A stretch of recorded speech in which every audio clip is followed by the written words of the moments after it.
please tell our listeners who Arsen is, and tell us about your upbringing and how did you discover Naples, Florida?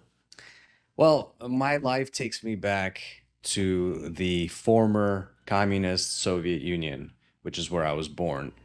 Um, when I was 11 years old, and this was in 1991, my parents got the opportunity to leave Soviet Union and move to United States, and that's what they did. They packed up all their bags of just clothing. Really, there was nothing else that you could really bring with you, so you couldn't bring money. They only allowed you to come with $90 per family member, Wow. and adults were allowed to bring their wedding band.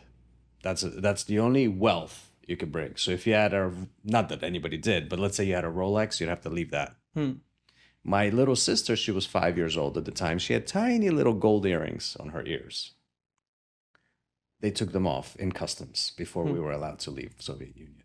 So the way it was is just like, now, no one can leave North Korea, right? You're an enemy of the state if you try to leave.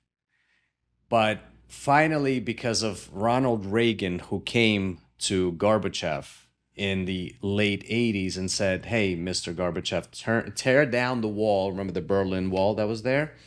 And at the same time, he also said, look, you don't care for the Jewish people here.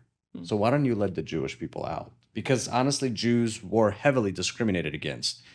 We couldn't get jobs in high-level positions such as doctors or lawyers. The only jobs Jewish people are allowed to have in the communist Soviet Union would be like a shoemaker or a barber or maybe like a baker at a bakery or something like that. So low-level paying jobs. And so, Gorbachev was a reformist president in the Soviet Union, and he allowed the Jewish people to leave, most of which went to Israel right away. And then, of course, there's a certain population that chose to come to the United States, and we were part of that population. Probably the best thing that could have ever happened to us, even though we came with absolutely nothing, but we came to a country where anything can be achieved, right? 100%. This was 32 years ago that this happened. So we settled in Philadelphia, and we were a family of 5. So that was $450 is what we came with. That was the deposit we gave on our little duplex that we rented in the northeastern section of Philadelphia, where a lot of immigrants were coming. So now you have an apartment, but you have nowhere to live, like nothing to live on. And so all the furniture was basically from trash. We were shocked back in the day as to what kind of good stuff You can find. Americans would throw out, right? So every Tuesday was trash day. My brother and I would go around and, oh, there's a couch. Bring it home, clean it, repair it, do whatever you need to it, but put it in the house. And that was what we lived off. So we came in June of 91. And by September, I had to go to school. Now, going to school meant for me going to 6th grade, middle school in America. Did you know English or no? No, we didn't speak English at all. We couldn't learn English in the Soviet Union. They hated the West, so they'd let you, learn English. And so September, my dad drops me off at a school in Philadelphia public school. It was very difficult. I sat in my classroom, and the teacher asked all the kids to write down the schedule off of the blackboard. I had no idea what she was saying. So I'm sitting there, everybody's writing, and I'm sitting just staring at the wall and she thought I'm just being a jerk. So the teacher comes over and she's like, why aren't you working? And she starts yelling at me.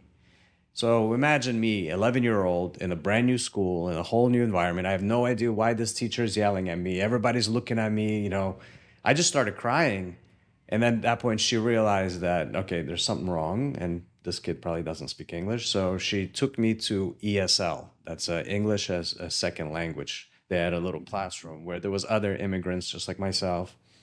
And that was September. By November, I spoke English.